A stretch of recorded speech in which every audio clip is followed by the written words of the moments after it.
On the first day of summer, the old house smelled of lilac and rain. I was 10 when the scent first arrived, as if invited in by the river's hush outside the back windows. We called it a summer house, though the boards remembered winters better than we did, and the stairs clicked with memories that weren't mine to claim yet. My cousin Mara, hazy gold hair, quick smile, came with the long school holidays and the kind of laughter you could hear even when the doors were shut. We did not fear the house then. We trusted it to keep its breath soft around us, to listen when we spoke in too loud whispers, to forgive the trespass of pennies and marbles rolled under the stove. In those days, Mara and I performed a little ritual that felt as necessary as drinking water. The pantry door had a small shelf behind it, a space no bigger than a child's kiss, where we kept the things grown-ups forgot to notice. A bottle of apricot cordial, a tin of cookies shaped like moons, a brown bottle that carried the scent of rain even when dry. At dusk, we would coax a candle to life on the sill, and Mara would place 2 shells on the window ledge, as if to sign a treaty with the sea. Then we would speak to the room, as if it were a patient friend, promising to return whenever the house asked, because old houses, we believed, remembered more than people did, and they enjoyed the ceremony of being remembered as well as being remembered for.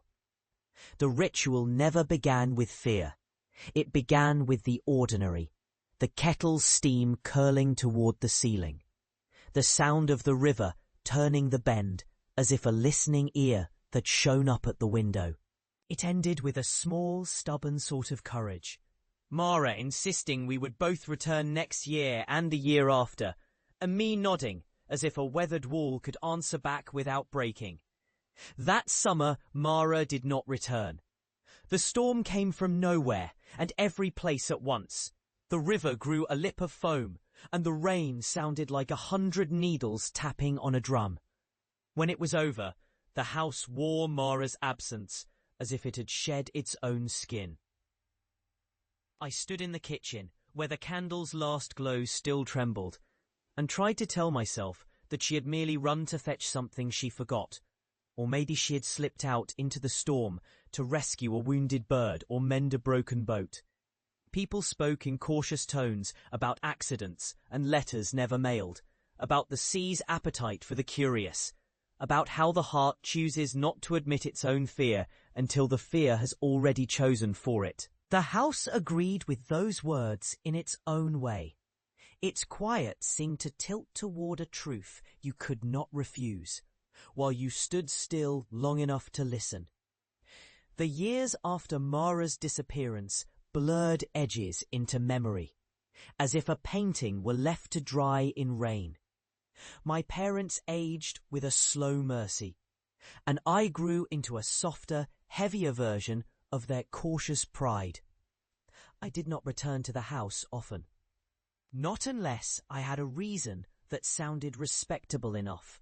The sorting of a will, the signing of a deed, a rumour that the attachment of a price tag could free a house from its own stubbornness. But every return proved its own stubbornness, and every door I opened whispered a different memory, until I understood that the house did not forget Mara because I forgot her. It never forgot her at all. The attic was never quiet when I walked its narrow stairs again as an older person with a back that complained about its own longevity.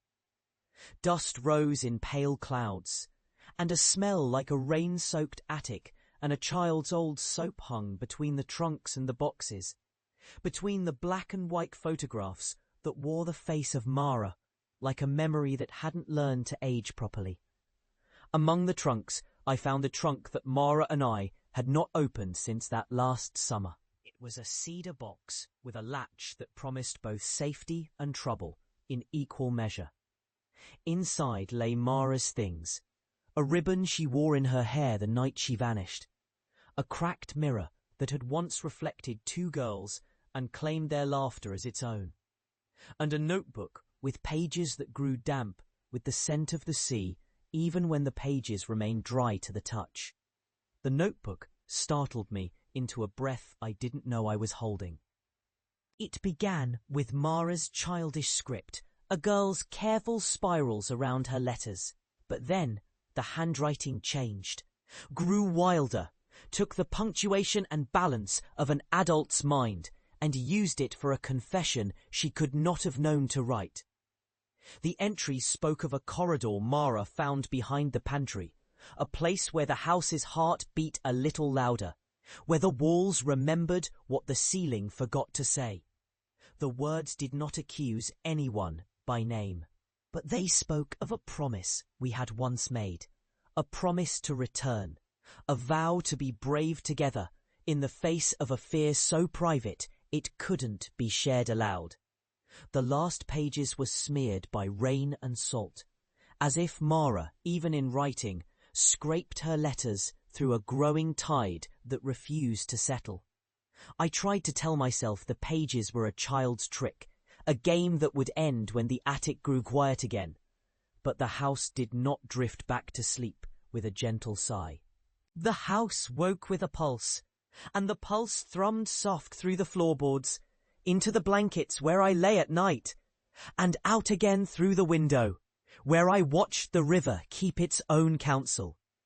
A sound began to appear in the corners of the old rooms, something that did not belong to the clock, or the wind, or the creak of the boards. A faint murmur of a child's voice, then a mother's sigh, then nothing at all. A tale of sound that did not finish, as if the room kept the end of the sentence for itself. The peace I sought in old photographs and careful shelves of bric-a-brac began to tilt. I would wake at 3 a.m, certain I heard a pair of shoes moving in the hall, as if someone wore my own old shoes and walked with me down the plank of the floor to listen at the door to Mara's childhood room, the room beyond the corridor where we once whispered to the sea. The door would stand ajar just a fraction, not enough to travel a sensible whisper, but enough for a breath to slip through and warm the corridor with a draught that did not feel like wind. In those moments, the house spoke to me in its language light that thickens in corners, the sudden breath of a fire not yet lit, the scent of lilac and rain pooling on the rug, as if Mara herself walked there in the after hours when the house remembers best. I found a truth in the attic. A truth that did not shout, but settled itself like a chair you forget you moved until you sit on it again. The corridor Mara spoke of had become not a physical space, but a hinge of time, a thing the house could bend to its own desire. It offered me a door behind a wardrobe I never noticed before, a door that opened on